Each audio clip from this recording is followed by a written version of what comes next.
मैं हूँ महेश्वरी भोयर, आपकी Hindi teacher Disha, school of innovative learning से। आज के क्लास में आप लोगों का हार्दिक स्वागत है। आज हम पढ़ने वाले हैं 5वीं कक्षा का तीसरा लेसन योग्य चुनाव, जो लिखा है सुधा शर्मा जी ने। योग्य चुनाव मतलब क्या होता है? चुनाव यानी चयन, है ना। और योग्य, योग्य यानी काबिल, जो काबिल होता है वो। तो ये एक कथात्मक लेसन है। कथात्मक मतलब क्या होता है? जो कहानियाँ होती है ना, स्टोरीज वगैरह, तो उसमें मोरल स्टोरीज होती है, मतलब कुछ ना कुछ हमें सीखने के लिए मिलता है, ऐसी स्टोरीज होती है। तो ऐसे ही यह एक कथात्मक लेसन आज हम पढ़ने वाले हैं, जिसका नाम है योग्य चुनाव। तो ये लेसन में 3 पात्र मुख्य तौर पर हमें बताए गए हैं। इनके बारे में कहानी के मुख्य पात्र है 3। तो पहला है मंगल सेन राजा, जो राजा है उसका नाम है मंगल सेन। दूसरा जो है जगत राम, वो उनका मंत्री रहता है। और तीसरा जो है युवक, जो मंत्री पद के लिए आता है, उसका नाम है कर्मवीर। तो ये 3 पात्र महत्वपूर्ण है इस लेसन के लिए। पहले तो मैं लेसन पढ़ती हूँ और बाद में आप लोगों को समझाती हूँ। तो इस लेसन में जो कुछ कठिन शब्द आए हैं वो हमने व्हाइट बोर्ड पर लिख लिए हैं और बीच बीच में आपको बताती भी जाती हूँ। तो चलो हम शुरू करते हैं। राजा मंगल सेन के मंत्री जगतराम बूढ़े हो चुके थे। इन्होंने राजा से स्वयं को सेवा मुक्त करने के लिए विनती की। विनती करना यानी क्या होता है? प्रार्थना करना।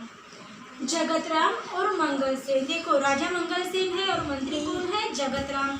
तो ये जो मंत्री है वो पूरी तरह से बूढ़ा हो चुका था और जो मंत्री है उसने राजा से विनती की, रिक्वेस्ट की कि महाराज, अब मैं बूढ़ा हो चुका हूँ, अब मुझसे काम नहीं होता, तो आप कृपा करके दूसरे मंत्री का चयन कीजिए। राजा मंगल सेन ने कहा। जब जगतराम ने राजा से विनती की तो देखो राजा क्या कहता है?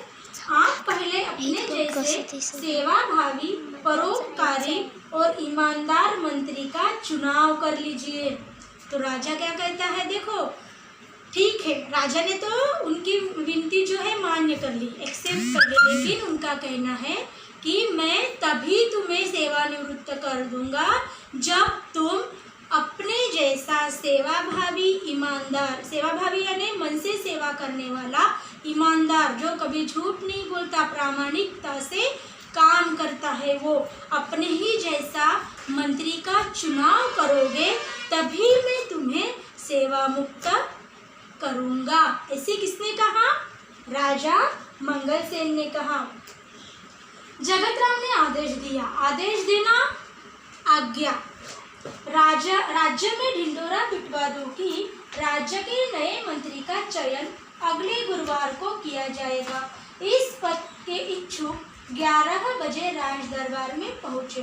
हरकारे गांव-गांव ढिंढोरा पीटने लगे। देखो ऐसे जब राजा ने कहा तब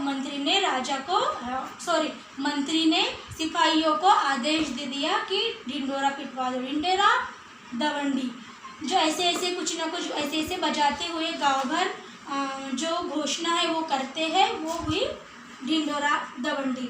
तो दवंडी में क्या कहा गया कि जो भी मंत्री पद के लिए इच्छुक है वो गुरुवार को सुबह 11 बजे तक राज दरबार में पहुंच जाए। चयन वाले दिन राज दरबार की ओर जाने वाले मार्ग पर सुबह से ही नवयुवकों की भीड़ लग गई थी। सैकड़ों की संख्या में युवक राज दरबार की ओर जा रहे थे। अभी देखो चयन वाला दिन आ गया। चयन वाला दिन कौन सा था? गुरुवार का।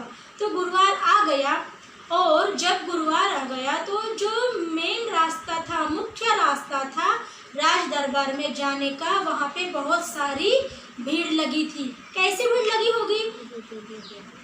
जो युवक मंत्री पद के लिए जा रहे थे उन युवकों की भीड़ वो रास्ते में जम गई थी। ऐसे सैकड़ों संख्या संख्या में वो भीड़ जम गई थी। इसी रास्ते पर एक तरफ वृद्ध हताश सा बैठा था। वृद्ध यानी जो वयस्कर यानी बूढ़ा आदमी होता है वो। हताश यानी क्या होता है? परेशान, है ना। उसकी बैलगाड़ी का एक पहिया रास्ते के किनारे कीचड़ में फंस गया था। वृद्ध ने कई बार पहिया कीचड़ से निकालने की कोशिश की पर असफल रहा। मंत्री पद के अनेक उम्मीदवारों ने राज दरबार जाते समय यह दृश्य देखा पर किसी ने भी वृद्ध की सहायता नहीं की। उम्मीदवार यानी प्रतिस्पर्धी। तो देखो यहाँ पे हमने कहाँ तक देखा कि जो मंत्री पद के लिए युवक आ रहे हैं वो रास्ते से बहुत सैकड़ों मात्रा में जा रहे हैं, लेकिन वही रास्ते पर सड़क के किनारे कीचड़ में एक वृद्ध परेशान बैठा हुआ था। क्यों परेशान बैठा था वो?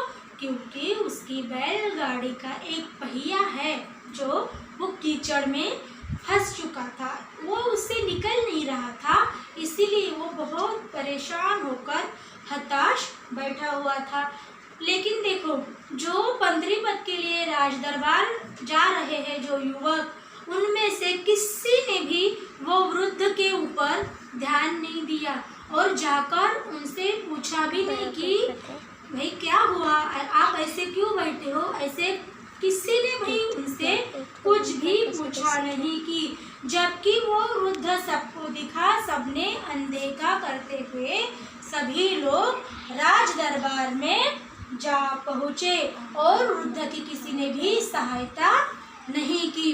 तो देखो बहुत सारे होते हैं ऐसे लोग कि कुछ सहायता करते हैं तो कुछ लोग सहायता नहीं करते हैं। तो ये लोग भी ऐसे ही थे कि वृद्ध परेशान था, हताश था, लेकिन किसी ने भी इनकी सहायता नहीं की।